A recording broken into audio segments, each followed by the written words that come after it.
Hi, I'm Catherine Brownlee, the Chair of the American Chamber of Commerce Canada West Chapter. This is all of our friends in tech in Alberta. We absolutely love the work that they're doing, and we're going to spend 5 minutes each talking about all the cool things that they're doing in tech. Of course, this is recorded. We will also share a database of all their information with 30 words or less with all the things that they're working on. So we'll start with the American Chamber of Commerce Board of Directors first, and then we will roll around with the rest of our guests and the amazing tech leaders that we have on our call. Shondell, do you want to go next? Hi, my name is Shondell Sabat. I'm on the board for the American Chamber of Commerce. My specific role is as the Director of Innovation. So I kind of jump around between all the various other board members, just help out where I can, and look for all the cool ideas, like the things that all you people are doing. So I'm pretty excited to be on the call today. Thanks, everybody. Murray? Murray Malley on the American Chamber Board. I'm the Director of Finance, therefore the tie, compliance, and boredom. I'm supposed to keep track of all of the funds and money, which is boring because it just goes in and goes out. Do we do the 5 minutes here? Do we do that later? Are you in tech as well, Murray? Yes. Okay, yeah, later if you don't mind. Okay, that's me. Thank you, Murray. Patrick? Hi, everyone. Patrick Lamoureux, based out of Sherwood Park, board member of the American Chamber of Commerce Canada West, Director of Outreach. I'm extremely happy to have one of my clients, which you'll hear about a little bit later. Thank you for the opportunity today. Thank you, Patrick. And as one of our members, Alan Harper. Hi there, tax geek. How are you doing, Louise? I'm a principal here at Moody's Tax Law. Excellent. And you're interested in tech? So I had a misspent youth in politics and then came back home and I worked for University Technologies International, which we were commercializing early stage biotechnology for the most part, and then went on to work in telecom and finished up my career in telecom working for Bell University Labs. So again, commercializing early stage telecom. And Dale, as our guest, do you want to share a little bit about? Sure. My name is Dale White. I'm the CEO of a private investment banking company, First Purchase Capital Partners, and we have a very eclectic and wonderful business operation. But I guess we know where there's a lot of capital, and we know how to deploy it, and we have a lot of fun meeting people like you. Excellent. Thank you, Dale. Thanks for joining us. And Jeff, speaking about capital, you're going to dust a whole bunch over us today, aren't you? I might. My name is Jeff McDonald. I have two jobs in the ecosystem. My day job, I'm a senior innovation advisor with Innovation Canada. So I meet with founders and CEOs all day long and hook them up with all of the non-dilutive funding resources available to them at every stage of the government and throughout the ecosystem. And then in the evening, not part of my government job, I help companies raise seed, Series A and Series B capital. That's innovative companies with early market traction. Right now, I've got some interesting AI clients and some next-gen solar and LED technologies companies that I'm helping raise for right now. But would love to chat with you if you're interested in investing back into the ecosystem and helping some of these companies become Canada's next superpowers. Excellent. Thank you for joining us, Jeff. And Brenda, as a wonderful guest as well, do you want to go ahead and introduce yourself? Hi, everyone. I'm Brenda Beckendorf. I'm the Executive Director for Alberta IoT. So we are a membership-based organization with established or scale-up businesses. So we don't really play in this startup community at all. Most of our companies are technology companies that have added an IoT solution and therefore have market share, business process, and so forth. Our big excitement this year is that as we've grown, we want to have more teeth in the game. So we have announced an Alberta IoT Center of Excellence. We are working with some very key leaders in the industry for the last 9 months. And our focus are on 5 streams. And the streams are recruiting companies into Alberta from overseas and across Canada and the US, building the talent. And so we're working with most of the educational institutions around being a bit more nimble about bringing certain programs to market that are around the digital technology space. Capital investment, obviously a very big one for us. the branding and communication. We're working on the story of Alberta. Everyone knows outside of Alberta about what's going on with a lot of our members who play in the international stage, but in Alberta, we don't actually know our own members and our own companies. And so we're working very hard to change the story and start to build out an ecosystem in Alberta and support each other and go to market a bit better. And then obviously government relationships, making sure that when the government is making decisions around funding, about policy, that we're at the table and having those conversations. So that's Alberta IoT. Brenda, Thanks thank for you so having much. me, Catherine. Thank you for being here. Do you mind just sharing a little bit about your monthly gatherings and what that platform looks like? Sure. So we're running about 3 events a month. Our members usually are our keynotes. So when we have our monthly meeting, and I'll use last month, Rogers Communication was our keynote speaker. They're a big sponsor of ours. They spoke on 5G. And then we had about 200 people attend that virtually, of course, and that's right across Canada, most of our attendees. When we do an event, any of our events, we always do breakout sessions afterwards. We can bring into a smaller room, 20 or 30 people, and we have our sponsors facilitate those rooms so that way there's more intimate conversation happening and we can kind of dig into what the presenter had to say. And then just as a part of that, we do 3 to 5 major events a year. So we've done one with agriculture with Stuart Cullum from Olds College as the keynote. We did one around oil and gas with TC Energy. We did one around smart construction with PCL. And we go in with those events with what is the problem statement for that vertical? How is IoT solving it? And what else can we do as members to come together to resolve some of the other outstanding issues in that vertical? So that's how we build all of our events. Excellent. Thank you so much, Brenda. Thank you. Mr. Dunwoody. I'm just turning it off mute there. Catherine, thank you for giving me the opportunity here to chat with the group. And I appreciate you giving me the opportunity to chat first, because unfortunately I have to drop off in a few minutes, which I'm really upset about, because it's a great group and I'd really like to hear everybody's thoughts here. But just to give my some background on myself, I'm a machine learning expert. I've been in the space for quite a while. I work over at NMAX, and we leverage machine learning in a number of different ways. One of the ways that I do it is I actually build. I leverage machine learning to build out forecasts for a number of different pieces of the gas market. So the inflows, the outflows, the intra-Alberta demand. And I build out these different machine learning algorithms, and then I piece them all together to build us a supply and demand balance model, so that we can actually go and say, okay, we think this is where oil storage, or sorry, gas storage is going, and therefore, this is sort of our outlook on gas, and then we can put together different strategies around that. Another area that I work in there is I've built out a model that models the merit order curve, which I don't know how familiar everybody is with the electricity industry, but essentially the electricity industry is the backbone of it is the merit order curve, which is essentially all the assets in the province offering their power at a certain price. So they'll say, I want $50 per megawatt hour, and then they'll offer that in. And then basically the ISO goes and figures out what the price is based on supply and demand. And we can spend hours talking about that, but we won't. But I built a model there that actually it uses, depending on the length of time you're looking at, between 5 and 10 million machine learning models that actually go and model the offers that each asset in the province will offer for every hour for whatever time frame you're looking at.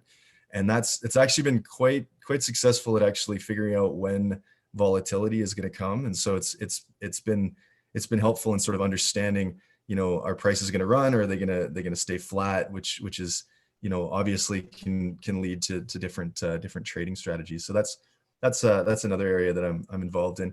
And one of the things that I found through my time in building machine learning algorithms at NMAX is the number one thing that I've found is going and building a good interface, and is essential, because if you can have all these algorithms and you know, they're putting out different forecasts, but if a trader or an end user can't actually consume it, then it's useless. I've been spending a bunch of time learning different Python packages, because obviously the language that I code in is Python.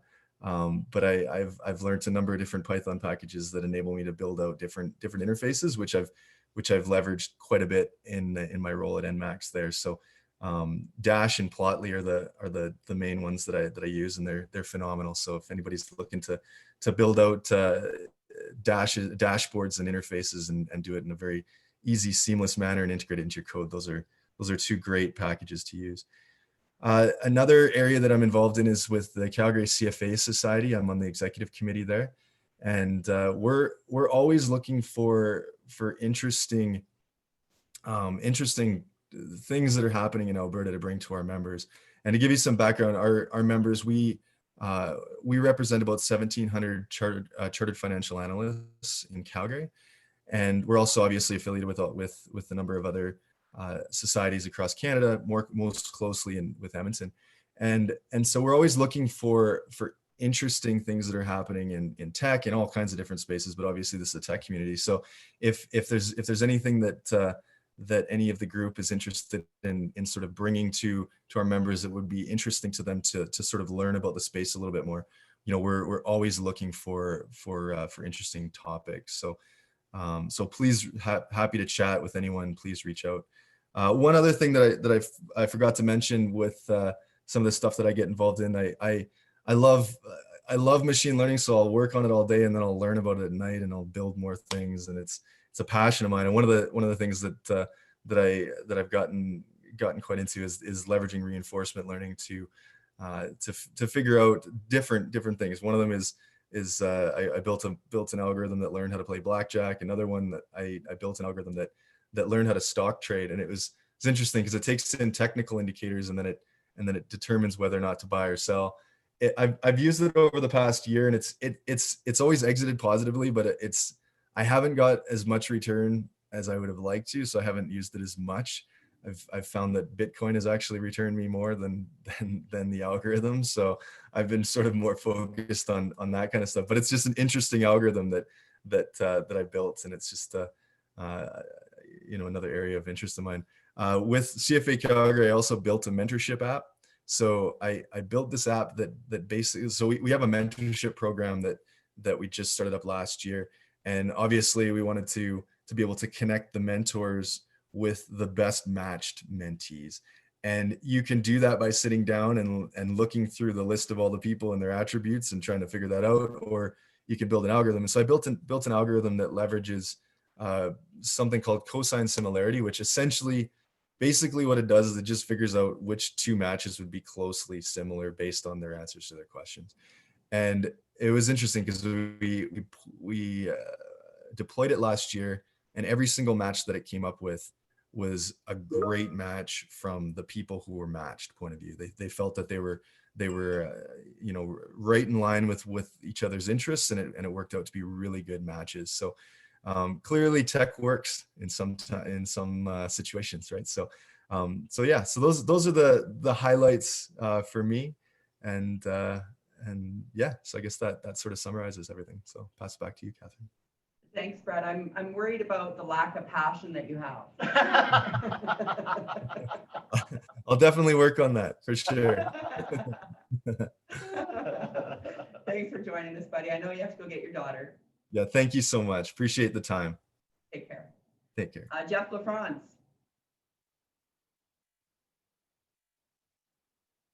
Oh, you're on mute. Hi, everyone. Thanks, Catherine. So I know quite a few faces here, but a few new ones as well, which is great to see.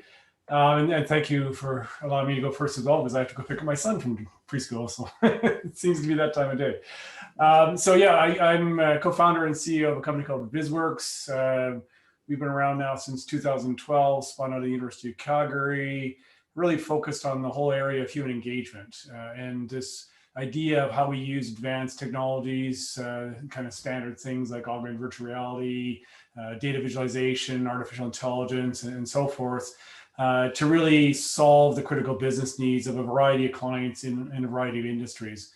We certainly have a very strong focus in the oil and gas energy sector, of course, but we branched out from there, learned our lesson in the kind of downturn of 2014, 2015, to be a little less reliant upon the energy industry. So we branched out from there into a number of other ones, including construction and government, and the latest is in defense and aerospace, but also the agricultural space. So really broadened out and realized that similar kind of issues are happening in all these industries, and that we're able to solve them with the kind of things that we do. So we have a blend of what I would call custom solutions work. So really this focus on addressing key business challenges through the application of these technologies, as well as the development of products that are based upon our understanding of these business problems when they represent larger industry issues. So we do a blend of those kind of things.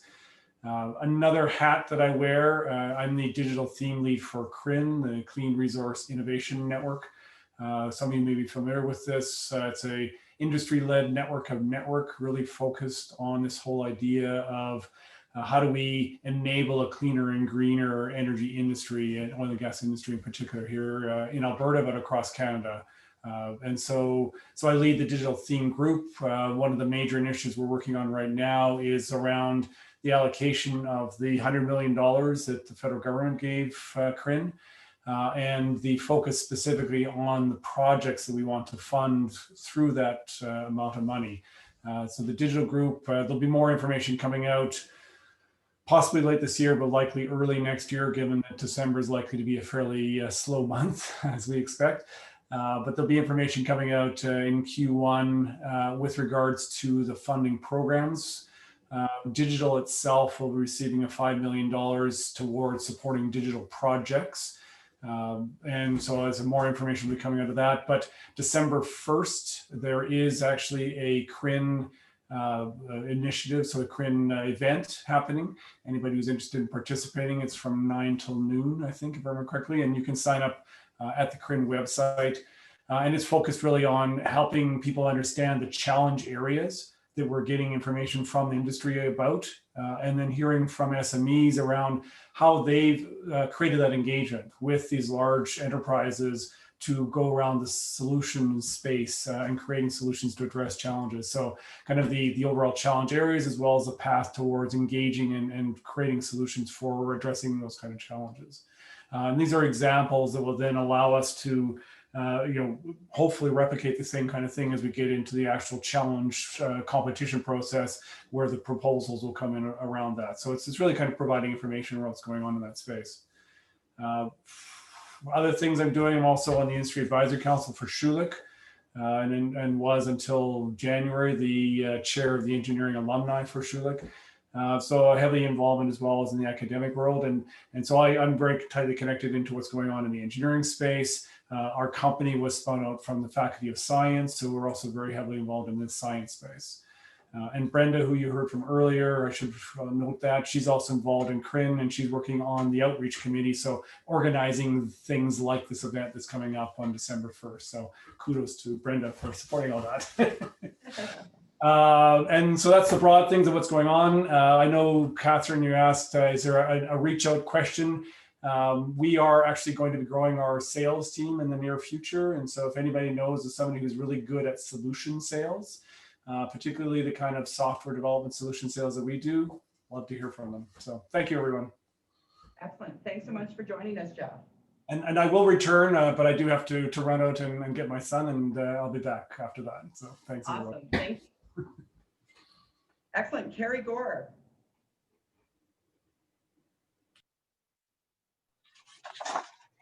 Hello. Thank you, Catherine, for the invitation. I am probably the least technically capable person in this virtual room. I'm not the tech nerd you were talking about. I'm a non-technical founder, CEO of PowerSwitch. So imagine a tool that would let you search, retrieve, and file all your personal communications with clients or colleagues or your kids or your wife or whomever. Phone calls, text messages, emails, Zoom calls, WhatsApp, Messenger, all of it. documented, filed, and searchable in a way that's useful and meaningful.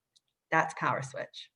It's putting all of your kind of conversations into a gold pan and swirling it around and just getting the nuggets, and everything else washes out. So our goal, our sort of big, hairy, audacious goal, is to become the world's leading search, retrieval, and reporting platform for all personal digital communications. And remarkably, nothing like this currently exists, and we have a working MVP prototype. So just for some context and why I am a non-technical founder, the inspiration for PowerSwitch occurred about 6 years ago when I went through what I now know was a high conflict divorce. And through that, I got firsthand experience of the wildly ineffective and inadequate status quo of personal communication documentation.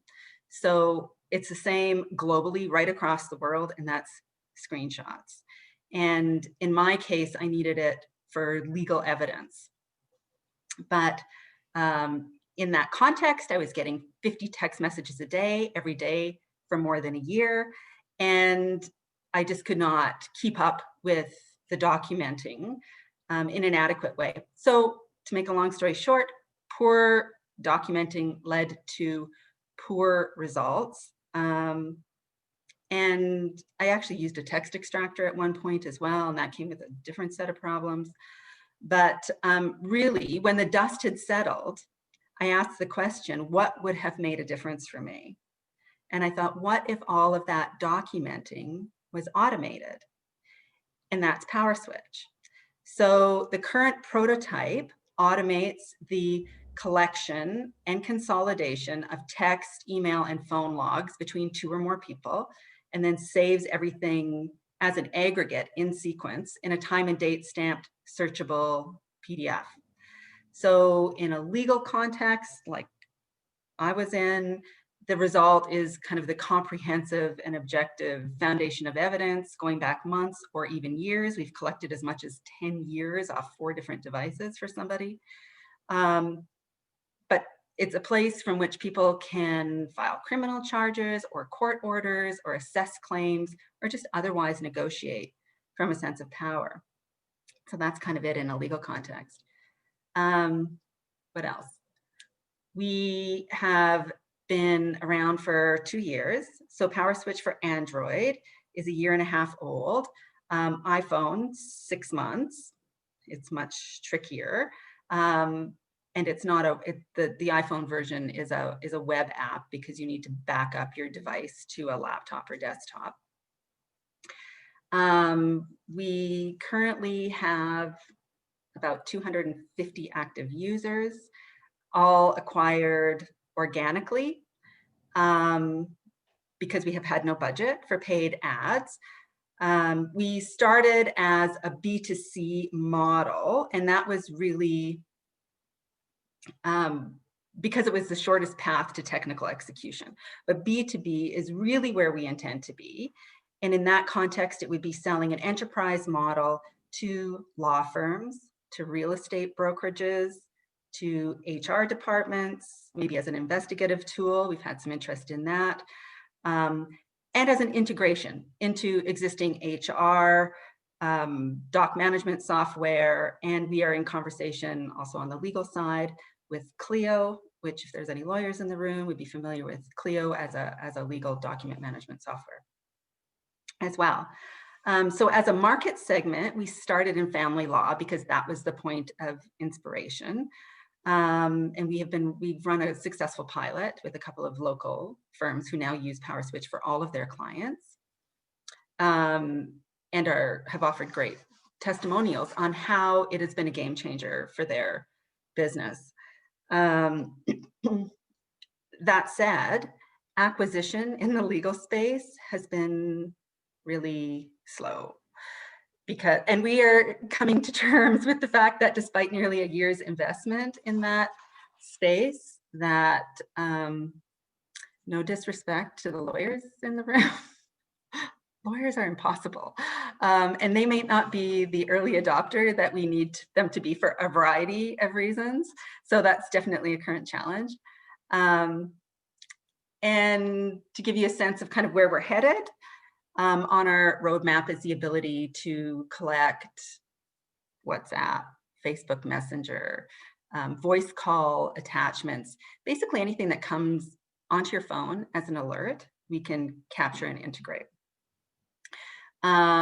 We just added the ability to collect some international phone numbers, UK, Australia. That was in direct response to customer demand or request. But really what's exciting for me is the vision of PowerSwitch as a platform with specific apps sort of plugged in at different verticals. So the tech is fundamentally the same, whether you're working with real estate agents and their clients, or whether you're working in HR or in a legal context, but then the UI would be specific to each. Yeah, what else? What kind of money do you need, Carrie? I was going to say, as an ask, we definitely need capital. We've raised about $369,000 to date, and that's a combination of friends and family and grants, primarily federal. We have a huge champion in the feds, which is awesome. But really, we're probably not looking at institutional money at this point because we're still pre-revenue. It'd be more on the angel side. So far, we've raised on a convertible note, a 20% convertible note.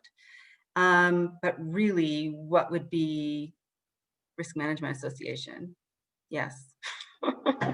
Yeah, in fact, you know what, Catherine, just as an aside, sort of we did a report yesterday for a woman who does external stakeholder relations for a large oil company. And so doing external relations, her professional relationships had turned into personal ones. And so there was a mix of sort of text, email, exactly as I laid out at the outset. But she needed all those text communications for the file in case they needed to be attached as an affidavit down the road to the regulatory body. And so, like she said, this would have taken, what would have taken her and her assistants, because there's 2 years worth of communications there, like days, you know, we did in 20 minutes. So that's the capacity. But yeah, back to the money. So really what we need, $150,000 would buy us probably 6 months runway right now. That'd be great. And beyond that, we need users. We really need more people to get on the platform and use it so we can learn faster. And as I say, fishing with a net is more efficient than fishing with a rod. So if it can be organizations where there can be multiple people using it, maybe it's a law firm, maybe it's something else, that would be perfect. Carrie, would you mind sending, after this call, I'll be e-introducing to everyone, all emails will be visible. Would you mind sending us all what we're allowed to spin out to anyone we wish? Oh, sure. Yeah, yeah. Awesome. Thank you. Thanks so Thank much you. for joining us. Thank you. Tara Hub is next. Miss Maggie. Yes, I remembered to unmute. I'm so excited. Good afternoon, everybody, and thanks for inviting me to this auspicious gathering. I'm Maggie Rigaud. I'm the Chief Growth Officer for a Calgary-based company called TerraHub Technologies. TerraHub was started by Dan Jurescu and Elena Dumitrescu, two well-known and well-regarded people in the local tech scene. We've been in pretty rapid growth and discovery over the past 2 years. We hit the market with a bang earlier this year. I am new to the company as of 2 weeks ago, technically. So it's a fabulous entry into the world of digital credentials. We have a portal by the name of Credential Link, where we enable real-time, indisputable, and tamper-proof information for workers and organizations that hire them. Workers can share their current credentials and certificates, their health assessments, and their authorizations in their digital wallet. And the wallet manages reminder and expiration. Control permissions ensure that the data can only be entered and accessed by people with right permissions. Our cloud-based solution can be managed remotely. And our private blockchain ensures tamper-proofing and speedy, cost-effective processing. This also protects the confidentiality and eliminates the potential for data falsification. The digital wallet also has a daily health check component, which I'll talk about in a bit. Right now, we've implemented our application as of, I think, April of this year. We've done a number of really high-profile implementations. First and foremost is a big one called NASDAQ. It's a pretty good news story for us because it's across 30 countries and about 60 different locations. And they're using our daily health check attestation at this moment. We're also looking at, we've going live with Canada's largest credential checking environment, MINTS Technologies, and they're going to be going live in December. We also have a company called CEL Electric who's using our technologies to manage all of the certifications for all of their different locations across Western Canada. Our digital wallet health check component is kind of an interesting thing. We started, I think it's probably the only good news story coming out of COVID these days, allowing people to do their digital health check on a daily basis to ensure that they're compliant and in good health before they go back into an office. Employees can conveniently perform that digital health check, allowing you kind of an insurance as a company that they're adhering to local guidelines and they're healthy and happy. There's a dashboard that allows you to gauge whether or not all employees have checked in and checked their health prior to coming into an on-site environment. And to further enhance that capability, we recently partnered with a company called Aware 360. They have a contact tracing solution that is extremely effective. It's real-time social distancing, provides alerts and reminders, has close contact tracing, and it helps prevent or support a business continuity effort. It's all of these things have been developed with open source technology. Our blockchain capabilities allow us to be speedy, cost-effective, and tamper-proof. We are currently at a place where we're growing rapidly. We're having a lot of uptake in the community, both on the digital wallet side and on the daily health attestations. We are obviously looking for customers and users to make sure that we can improve our footprint in this world. Credentials are sort of a poorly managed environment at this point, if you ask, in my humble opinion. I've laid out contractors for the last 10 years and found that just managing that can be a bit of a nightmare. It's also not a real-time environment. So if you can actually get this information done quickly and conveniently and accurately, you're really ahead of the game. Awesome. Thank you so much, Maggie. You're welcome. Mr. Crossard, I heard congratulations is in order. Hey, Catherine, thanks. Yeah, it's been a busy week. Good to meet those of you who I haven't met before, and good to see those of you who I do. Kevin Krausert, CEO and co-founder of Avatar Innovations, which is a full cycle clean energy accelerator, really designed to unlock a lot of the technologies and solutions that exist inside oil and gas to contribute to the energy transition, as well as create new business opportunities. There's three interconnected structures to it. The Avatar program, which is an educational system, Avatar Accelerator, which is a co-development space for large caps, and Avatar Ventures, a $50 million venture capital fund managed out of Toronto.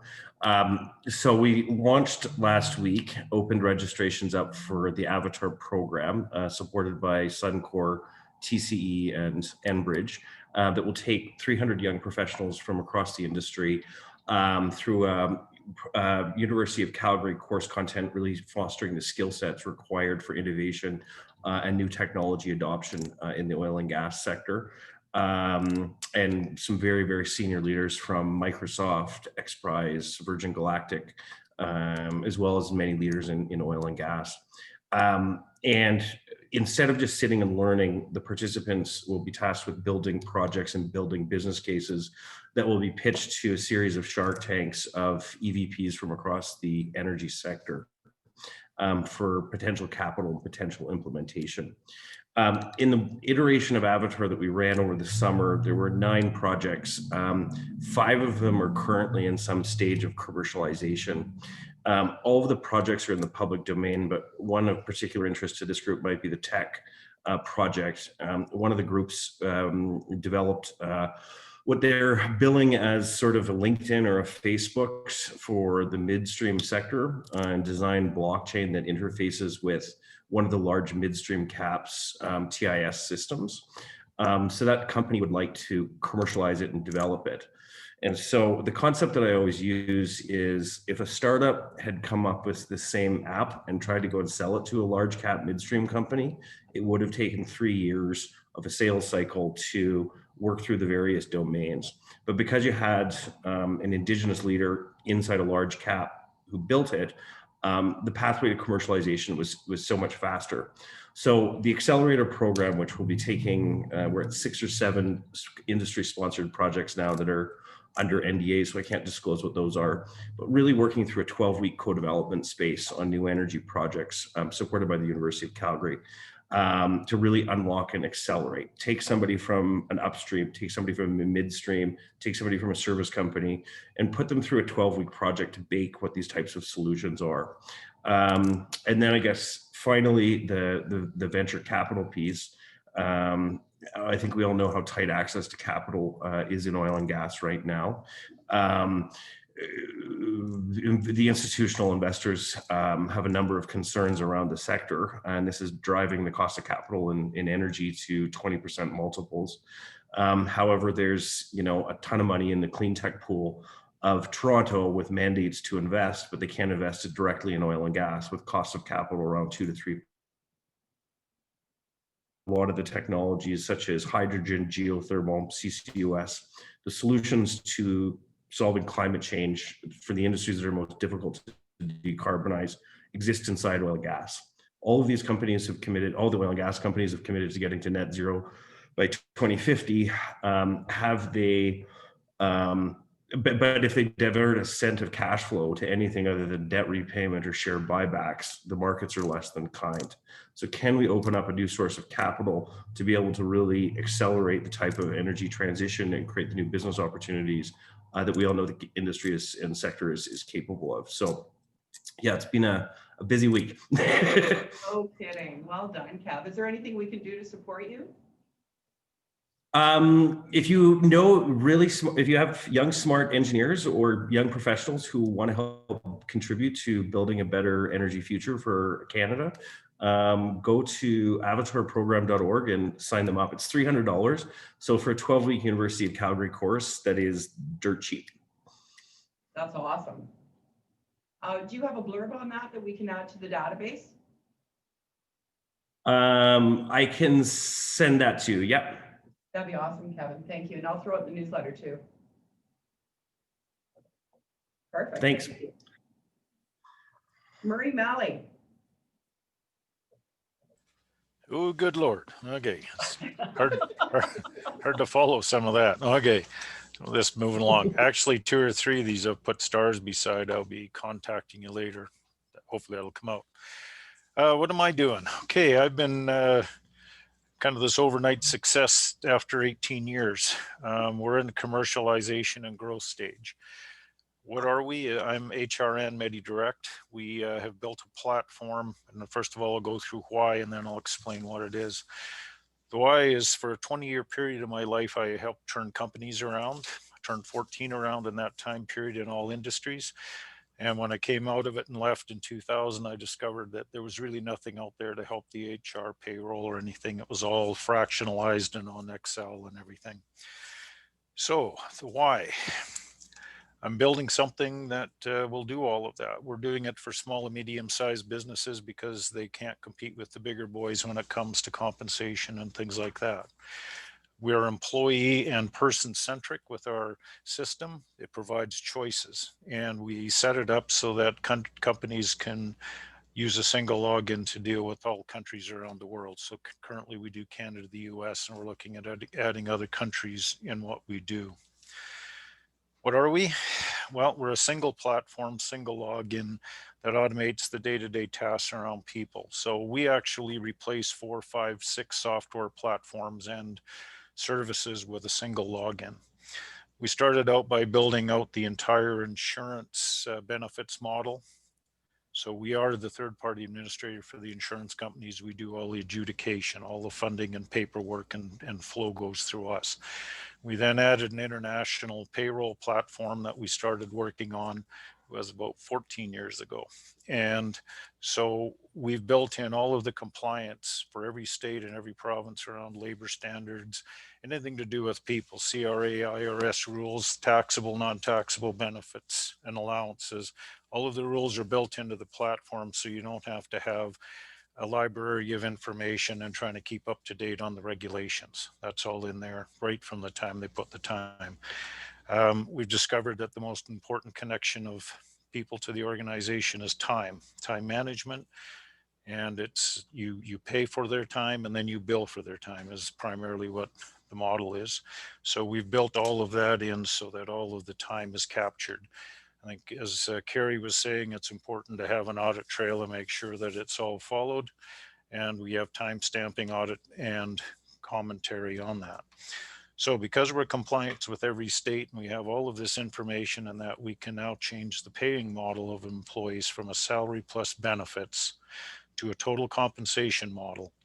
And with that, we can increase the take-home pay of an employee by 6 to 8% without adding any more money to it because we follow the rules and they're auditable in order to maximize what the employee can take out of the company tax-free.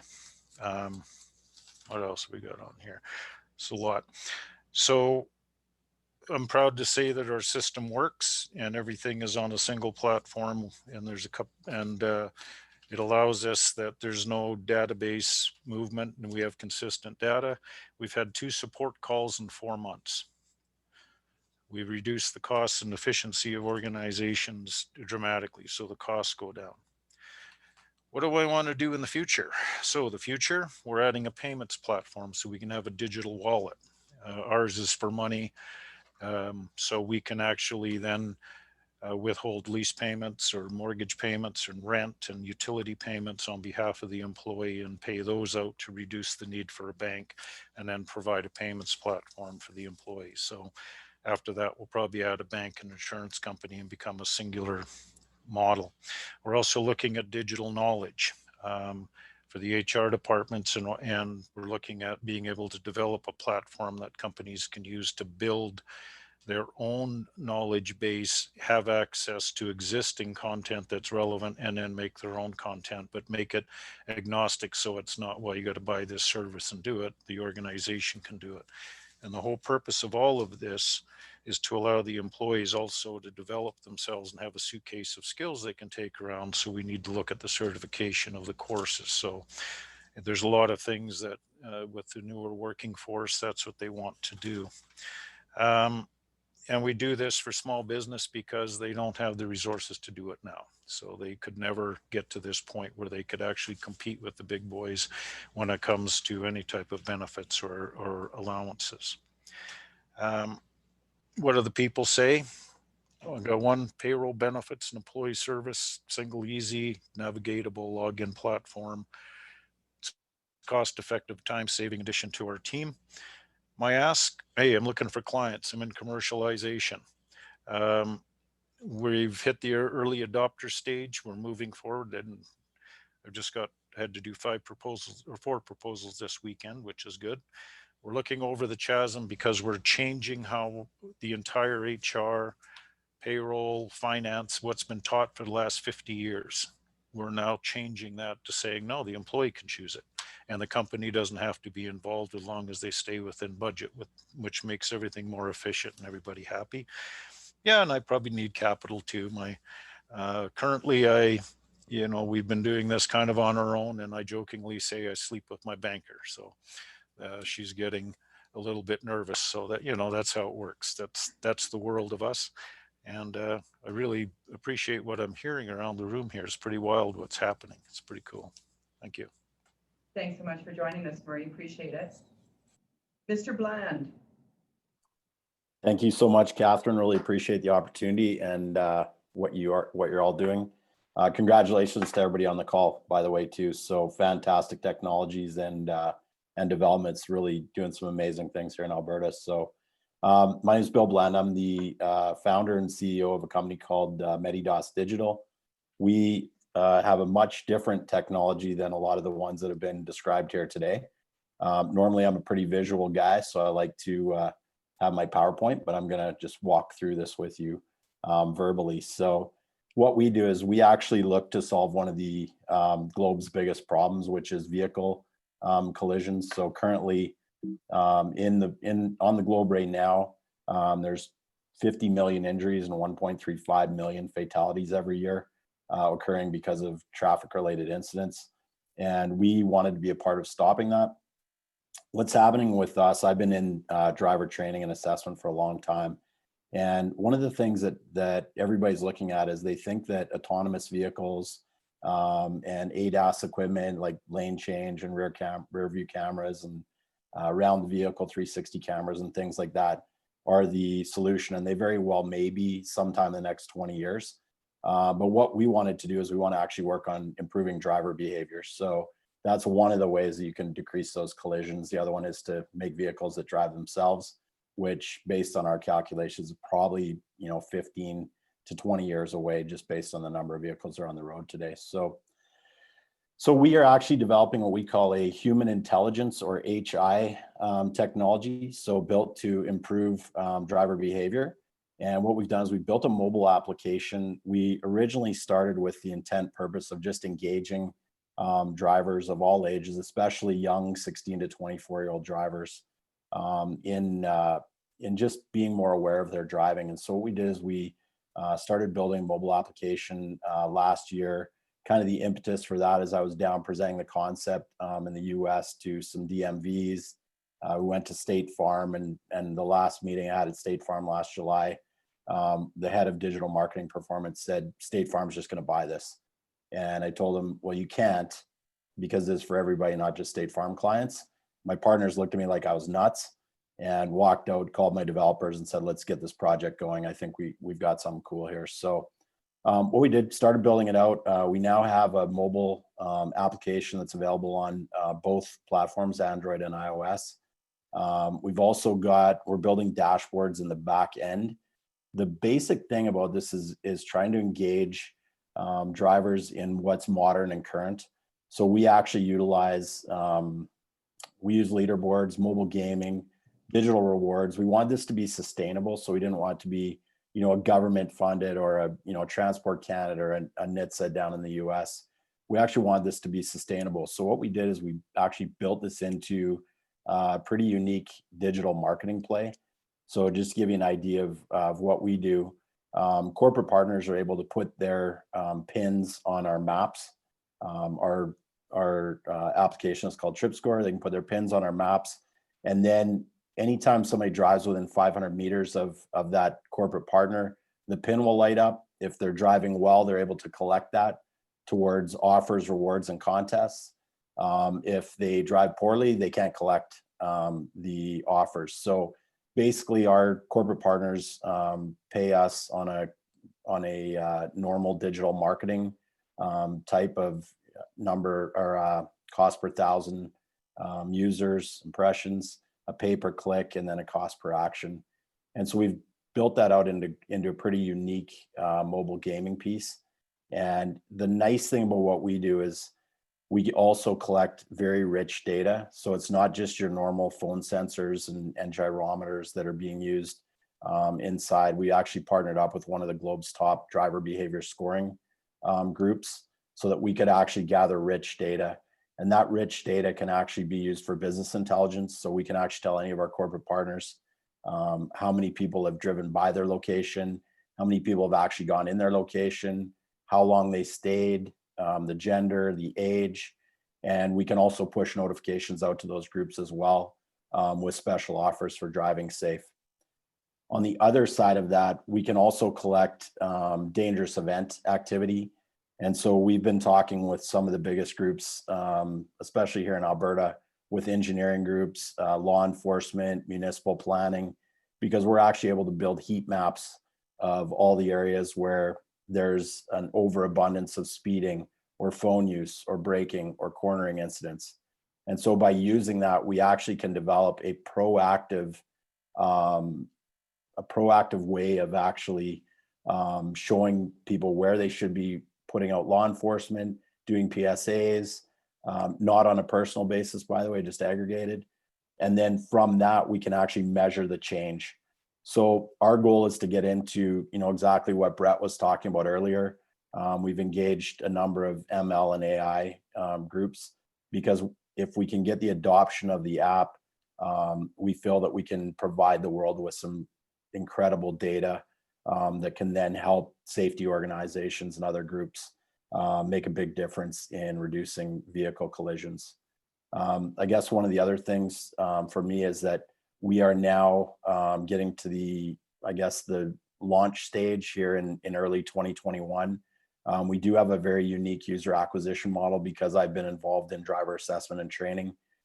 So we'll literally be able to send out 5 to 10 million warm emails to users of the app.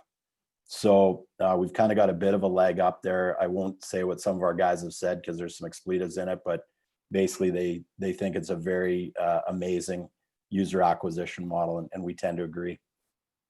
For us right now, what we're looking for is, we need the corporate partners. So we need the major corporations to jump in with us. We've had conversations with the CAO of Starbucks. We actually have 50 organizations currently in our rewards directory, including some pretty big groups like Krispy Kreme and Lowe's and Home Depot, Papa John's, Domino's, Chipotle, groups like that. So we really think there's a cool digital marketing play with the data back end, and then augmenting that with some really good things that we can do for society. So at this point in time, we're looking for strategic partners in basically everything. In marketing, strategic investors, we did a pre-seed of a little over 600,000, and I actually turned some people away on that. And we're now doing our next raise. I wouldn't call it a Series A yet, but a seed round for $1 million USD. So if you know anybody that wants to make lots of money and save a whole bunch of lives, then we're your guys. So that's basically it for now. Thanks for the time. I really appreciate it. Take a look at the chat room and what Jeff just put in there. Oh, sorry, I'm jumping on. I didn't have my chat on because I was presenting there. You got it, man. I'm on it. I have the power now, so thank you. That's awesome, Bill. Thank you. Appreciate it. Thank you. One of the questions when you presented to us the first time that I had was that I felt that the younger generations are not going to want to drive, and the autonomous vehicles will be very much alive and well. And you had an answer to that. Yeah, I think it's important for people to understand kind of the progression of when that's going to happen. So basically right now there's 250 million vehicles in the US that do not have any form of autonomous vehicle or ADAS. We've modeled out that to even get to that stage is about 2032. So the young people are driving and will drive. The more we can do, the better. However, we want to actually help out all drivers. So I don't know if any of you have driven down, the Deerfoot or the Henday or the Yellowhead and went, what are these people doing driving? We actually have some cool ins right now with the AARP as well down in the US. And the neat thing about that is that we can actually help them to become better drivers, because they may have got their license 50 years ago and haven't learned a thing since. So we can actually help them out and then give the information, the aggregated information, back to a group like the American Automobile Association Foundation for Traffic Safety. So it creates a really cool cycle. And the corporate partners are going to be able to bring 50 million potential people into their sites. The other thing I like about it is we will be able to do a little bit of the agnostic prediction on COVID recovery, just because we're geolocation, and we'll have, right now we have over 10,000 locations on our maps in the US, Alberta and Oregon. And then we're over in Manchester and Sweden as well. So we actually do have a bit of a global play going on here. And for a farm kid from Bonaccord, Alberta, that's a really weird thing, but we're pretty proud of it. So We're proud of you too, Bill. Thank you so thank you, much. Catherine. I appreciate it. Tracy Spence.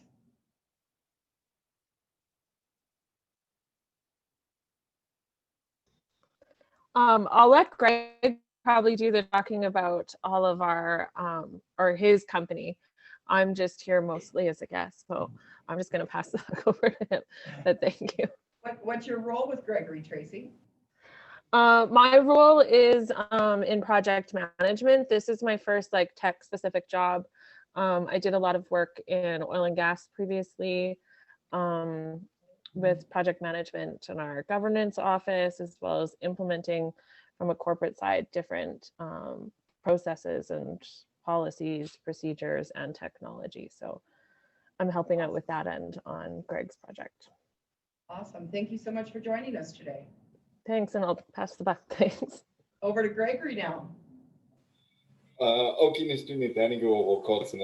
Gregory John, and I am the founder and president and leading executive officer for Unimaze Technologies and the Barcode Hospitality Management Suite. This idea came, has been in development for almost 2.5 years, but, has never had the right team or the right time to be implemented in a way that was, driven with some urgency. It was a nice to have.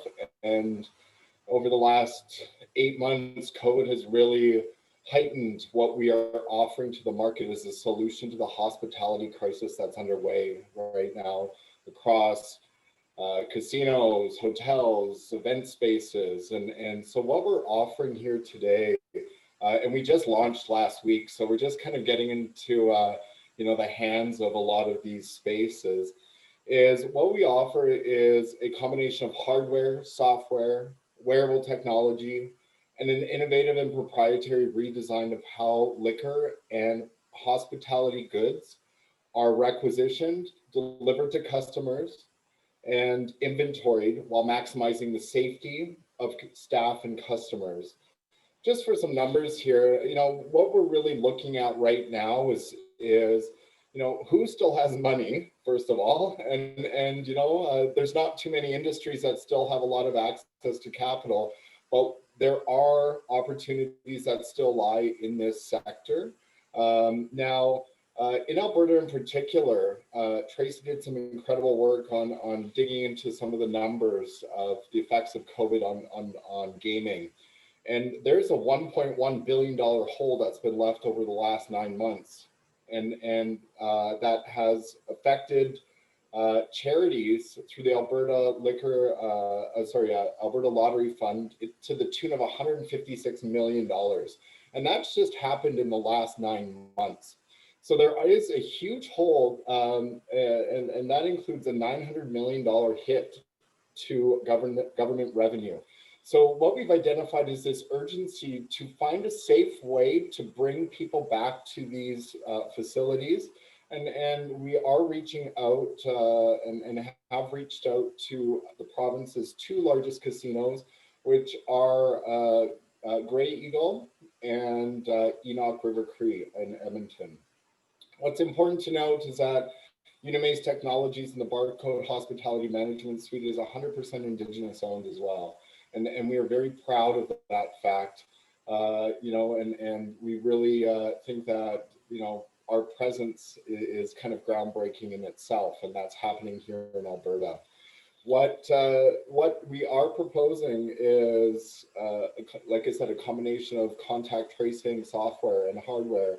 However, after COVID, this hardware solution has to have relevancy if people are going to invest in it. What we've realized is that this can be turned into a customer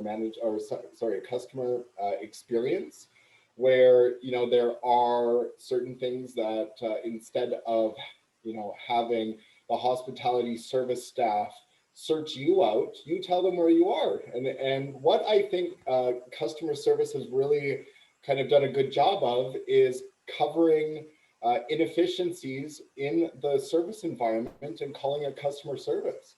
there's no reason that a server should have to come to you 3 different times to deliver a drink to you. And what we're doing is trying to streamline all of those types of interactions between people to make it more about the event, make it more about the night, and less about waiting for a drink or waiting for your food.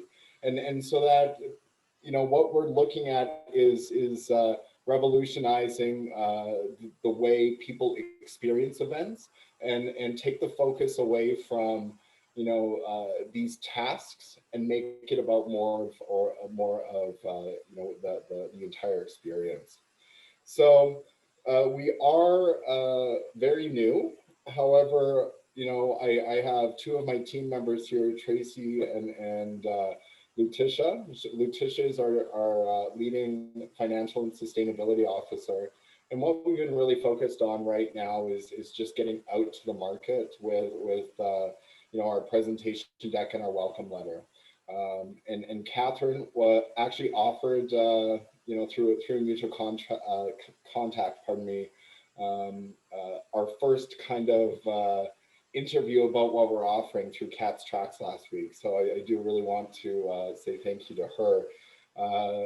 What we're looking for is what I'm calling our 3 C's. We're looking for contacts, we're looking for capital, and we're looking for a little bit of courage here. And you know, it does take a lot of guts to do something like this, and it is, you know, but I think we're ready to do it. And so, you know, I am very excited to be a part of this conversation. And certainly, like a few of you, I'm not your typical tech person, but I've had the experience of working in Los Angeles and Silicon Valley to cut my teeth on seeing 4 of these fail, unfortunately. So, I mean, the failure experience, you know, really allowed me to see what it takes to build something like this.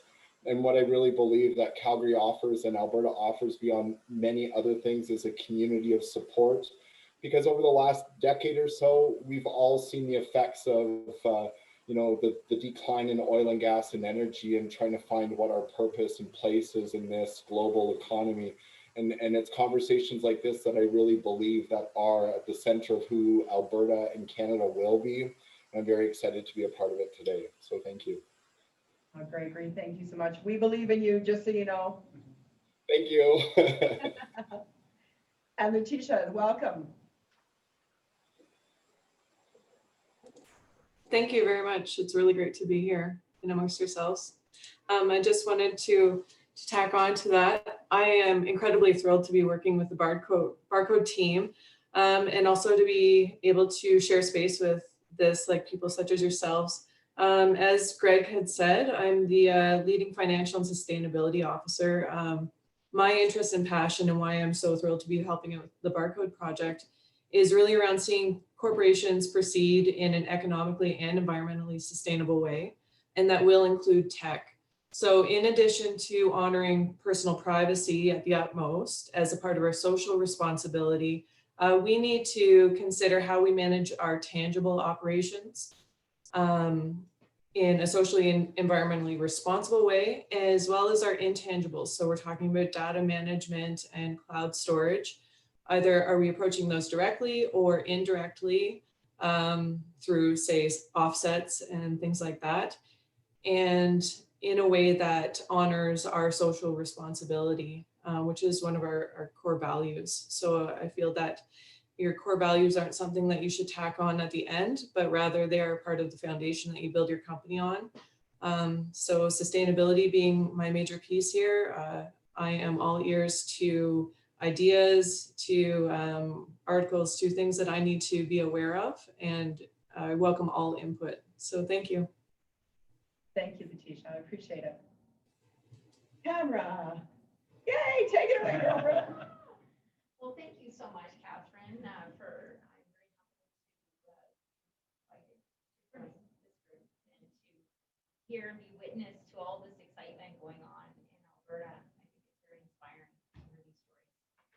So my name is Tamara Bitzel, and I'm actually president of First Merchants Capital Partners. You met my business partner earlier, Dale, and we actually run an integrated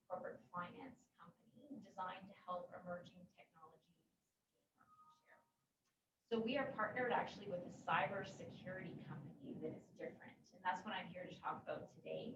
Centurion Defense takes an offense approach to keeping companies safe. So that might sound a little bit different than what we're used to. We're normally used to talking about defense, but they certainly do both, the defense and the offense. But what makes them different is the offensive approach.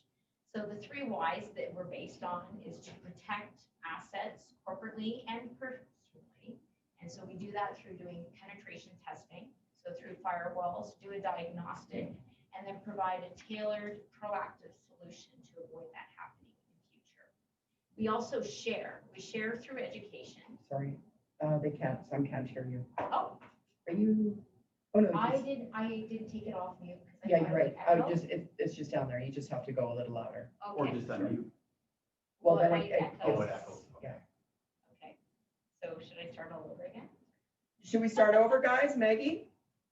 Yeah, everybody's saying yes. Okay. Do you want to move down there? Yeah, I can move down 1 second, we're just gonna make a move. Thanks. Sorry, I couldn't hear a word. Yep, no, we're there. So coming. where's the mic's down here? Yeah, it's on the phone probably, or no, in Oh, right up in the top. car. Yeah, right there's perfect. Okay, perfect. All right, there we go. Can you hear it now, you guys? Is that better? Is that better? Can you hear me? Good. Okay, 2 thumbs up. Awesome. Okay. So my name is Tamara. Tamara, like camera, is what I often say because I have a twin called Tamara. But my name is Tamara Ritzel, and I'm actually the president of First Merchants Capital Partners. You met my business partner earlier, Dale Light, and we are an integrated corporate finance company designed to help emerging technologies, many of which we're hearing about today, gain market share. We are partnered with a cybersecurity company that is different. And what makes us different is the fact that Centurion Defense takes an offense approach to keeping companies safe. So the 3 Ys of the company are to protect assets, both personally and corporately, through a number of different channels that would include what we call penetration testing. So that would be doing a diagnostic forensic on a firewall to see if we could actually get through the firewall, get through the gate, get through the door. And then if we can, then coming up and tailoring a proactive solution to avoid that happening again. And if you have been penetrated, we actually will take an offensive approach and go after the hackers because we have white hat hackers that work for us. So that's the other thing that makes us special. We also do a number of sharing through education. So there's actually an entire training program, which is the 3rd aspect in terms of reskilling and repurposing skill sets and the talent pool that exists here in Calgary that are not working. So there are a number of skill sets that could be repurposed where people can actually learn how to do the hacking themselves and then find new employment for themselves. But what I thought would be fun and a little bit different today was to show you some of the tools. So I don't know if you can see this or not. It's a jewelry box. I know, Catherine, I was hoping to give it to you as a belated birthday gift, but I didn't. But anyways, it's a Tiffany box. I thought we'd have fun with this. So what I want to do is I want to show you some weapons of mass destruction, we like to say. These are fascinating little pieces of what look like jewelry. I don't know if you can see this or not. It's a ring, and I'm going to pass it around so you can have a look at it. So what's unique about this ring? You can buy this ring off of Amazon for like 10 bucks. But what the IP of Centurion is the fact that one of our hackers created custom software. There's a little chip embedded into the ring that if you were to pass me your phone right now, Shondell, if you were to pass me that phone and I was wearing that ring and that ring touched your phone, then I would be able to extract all of the information off of your phone. Don't worry, it's actually, it's not loaded right now, but this is just one of those, did you know this even existed? So this would be part of an education sharing, but could potentially damage your entire company and from a professional as well as a personal standpoint. The other thing that I want to show everyone today is something that 14-year-olds know all about. It's called a Raspberry Pi. Now, I'm sure some of the people on the call today would know what this is. I certainly didn't know what it was before. But it looks relatively harmless, but it's actually quite dangerous. If you were to lay that anywhere in a room, it would actually be able to monitor and determine transactions that are taking place on your floor. So in an office building, say the office building we're in right now, it's got 25, 26 floors on it. You could put one on each floor of the building, and a hacker on the back side would be able to determine what transactions are taking place. So that's another one. The other thing I want to show you is something that's posted on the dark net.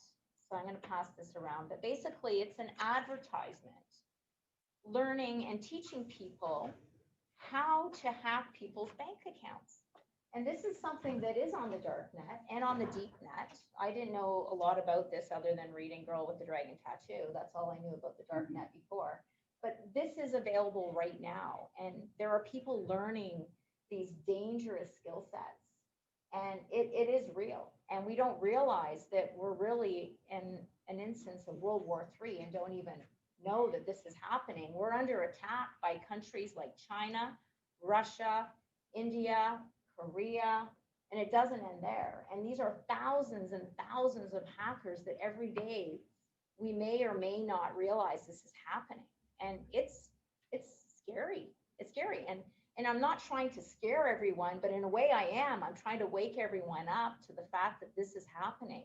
And we are also uncovering synergies with AI and ML actively, as well as AR and VR. In fact, Jeff LaFrenz is familiar with some of the augmented reality and visual, virtual and visual realities that we're working with related to this. But the AI ML piece is also very important. So I know Brett had talked about that earlier. So there may be some opportunities to partner and work together because really we are under attack. And you know, that really is our why, is to protect people's assets, share through education, and train and reskill. In terms of my ask, I guess my ask would be fun. It would be, who wants to be first? Who would like to put their platform to the test and see what results come about? Thank you. Thank you. That's awesome. I'll be the first, but not with my phone. So I'll just give a story. When I was at the Energy Disruptors Conference, I had been inside the room for 20 minutes. It was a previous phone, thank God. I was in there for 20 minutes, and all of a sudden, Bruce Edgell comes up to me and he said, "Oh my God, are you okay?" And I go, "Yeah, why?" He goes, "Well, I just sent the money." I said, "What money?" "Oh, you needed $17,000. I'm like, "No, I didn't." So he showed on his phone that in a lot of my same language, like brother in Christ, you know, all the stuff I do with Bruce, and it was like, "I need this right away," and he sent it. Wow. Fortunately, out of the 1,200 people in the room, we saw each other, and he was able to stop the transaction. And then, unfortunately, for my phone, my IT guy helped me, you know, put up the wall and get rid of it. But they had actually copied my entire phone, all my contacts, and my IT guy had to get on and see the other phone, delete it all, and that phone was never the same. Wow. Ever. Like crazy. That's I wouldn't accept. finance advisor. It's a friggin' nightmare. Anyway, so listen to Catherine, Bruce is our finance advisor, so maybe all we have to do is ask, right? You tell him. He tells me that story so that everybody knows. It's so friggin' scary. I'm gonna give him a call tomorrow. Or text, right? Wow. Yeah, Right? It's scary. It's scary. It is scary. And I think, what is it? Janine, who's the founder, and this is Alberta-based company. That's the other thing to keep in mind. This is Alberta homegrown. Janine Adams is actually the founder and CEO, president and CEO of Centurion Defense. And so, you know, this is really her baby. And, you know, we're representing her. We're very proud to be representing her because we think it is an amazing offering that is unique. She is a rock star. She's a rock star. She is. Oh, do you know her, Jeff? Yeah. Awesome. Yeah, no, they are. They're awesome. They are. And so just to mention one more thing about, I guess, our golden boy, I'm going to call him the golden boy, our Hank the hacker, was actually featured on Dr. Phil. So he brought forward the story, I don't know if anyone remembers, about Google Nest and how Google Nest can be hacked in your home, and then they have eyes on your home and a voice in your home. So he has worked with Kevin Mitnick. And Kevin Mitnick, if anyone knows, was the first hacker that was actually arrested and put in jail in 1995. So he's a legend when it comes to the hacking world. And Hank has had the pleasure and honor of working with him and learning some of his techniques, if you will. But he really is. We asked Hank, like, how many Hanks are there out there? In Canada, there's only about 3 Hanks of that caliber. They work in these hives, which is, it's fascinating to learn about this. And many of you may already know this, but it has that bee analogy where, you know, you have the honey pot and the hives work and surround themselves with these honey pots to whether it's a special project and they're all contributing, but to have that connection to that hive world is the other major differentiator. Amazing. Yeah, I'll be your first. All right, bring I'm it in. on. There we go.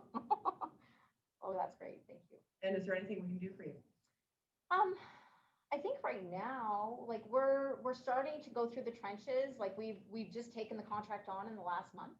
So it's relatively new, and you know, we're starting to go through. Our goal right now is Synovus, you know, with what's going on with Husky, because the fact that there's going to be, let's face it, 3,000 people displaced, we'd love to have the opportunity to repurpose some of the 3,000, and I'm going to guess 10 to 20% would fit a profile if they want to learn and take on and pivot their skill set.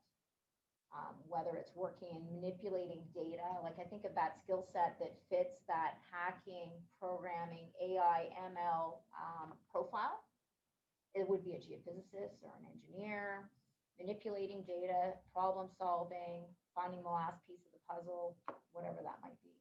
I would ask Synovus who they're going to be using for outplacement, and that's actually who you talk to, because they're only going to give a certain amount of money per person, and it'll be up to the person as to what they check off from their outplacement.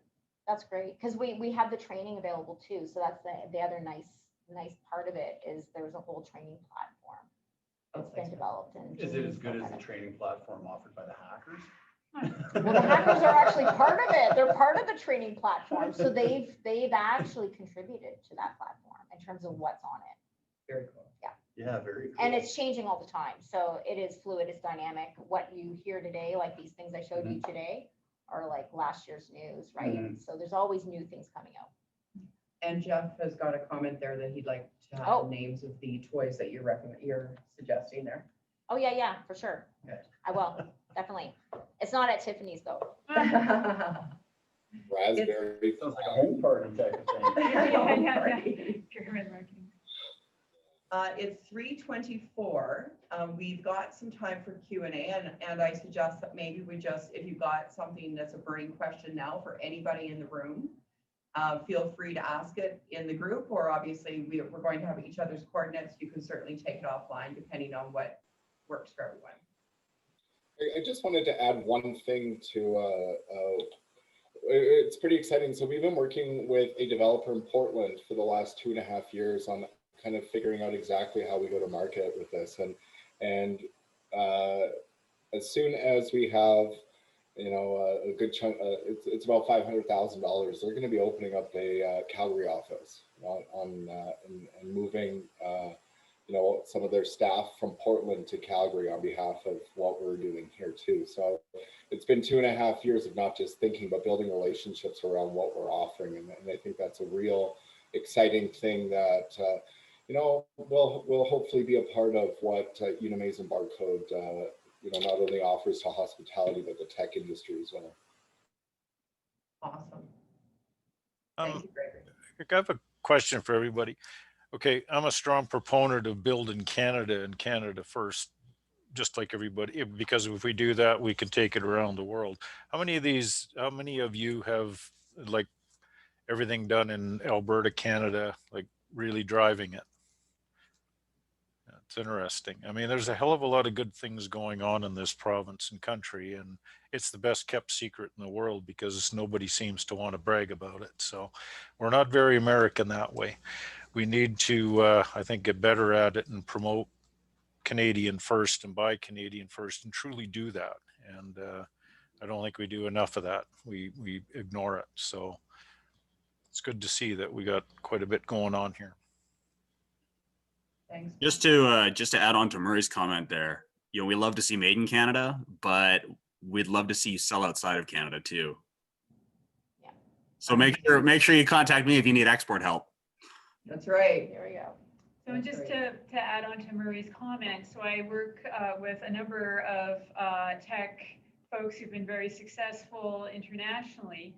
And the comment that I hear again and again and again is they don't want to come to Alberta. They don't want to do stuff in Alberta because they don't perceive that we have the infrastructure. Infrastructure being, do we have lawyers who understand their technology? In some cases, patent lawyers, et cetera, et cetera. So the perception is that we don't have the infrastructure to support tech development. So it'd be great if we can tangibly show that to be wrong, if that is wrong. Tell me they're wrong.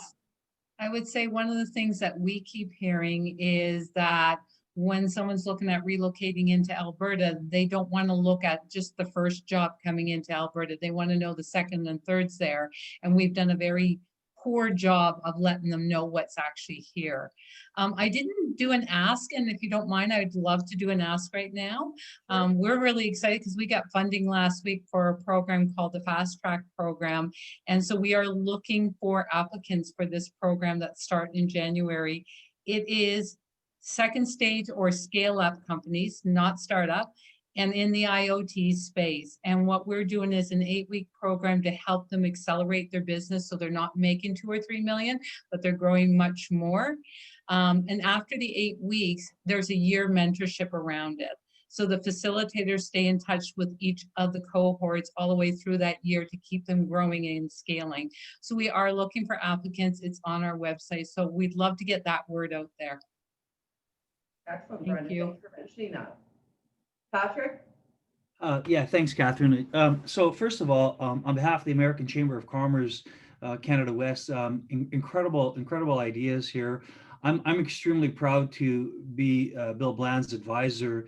And I can tell you the work that we do in our company, be proud of being from Alberta, be proud of the innovation, be proud of the technology, and don't underscore the value that the money is flowing in the capital community, whether private equity investment firms, Catherine, and to my American Chamber of Commerce colleagues on the call here today, I think it's one of the things that we've seen and we've recognized. Alberta is going to lead. Alberta is going to change the Canadian landscape in terms of diversification, in terms of investment using technology, whether that's oil and gas, innovation, AI, HI, whatever the case may be. And so one of the things that's really interesting too, and Jeff, I like your point, you're absolutely correct.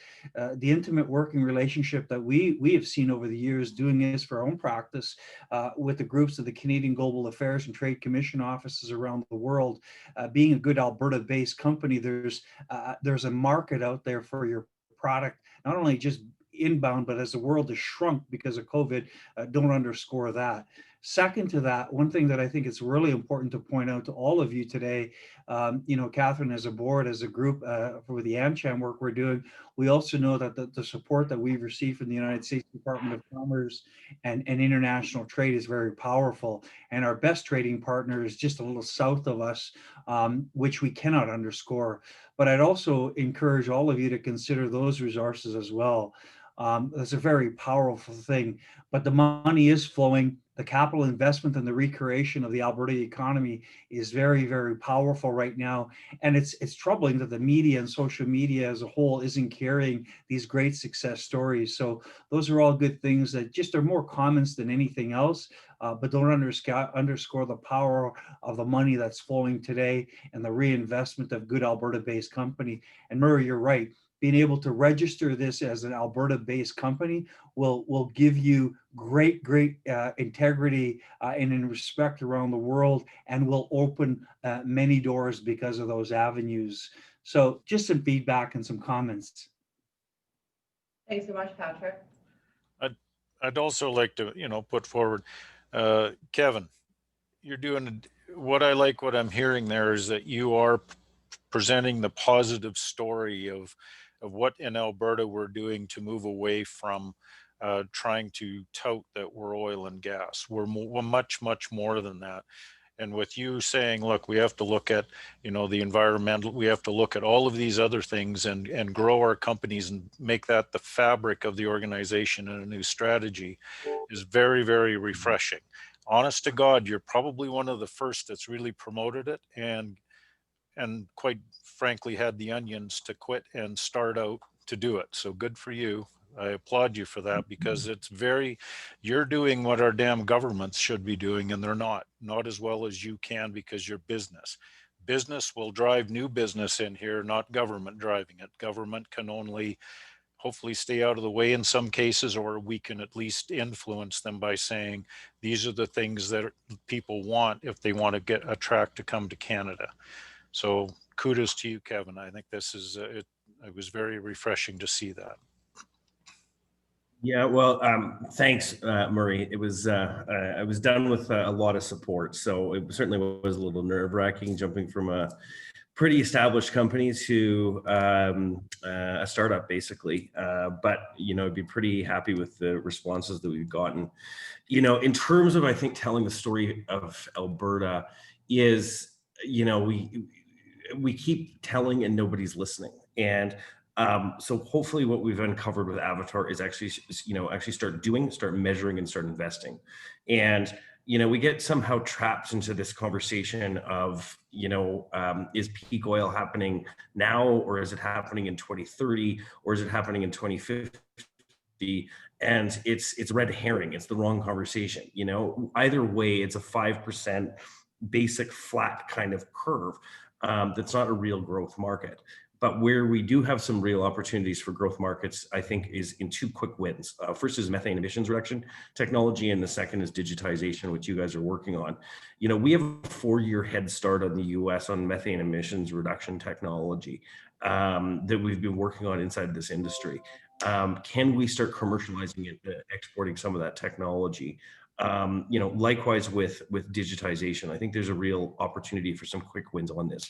And so having the conversation around what the future of oil and gas looks like is the wrong conversation. The right conversation is, how do we look at the challenges in front of us and find opportunities going forward?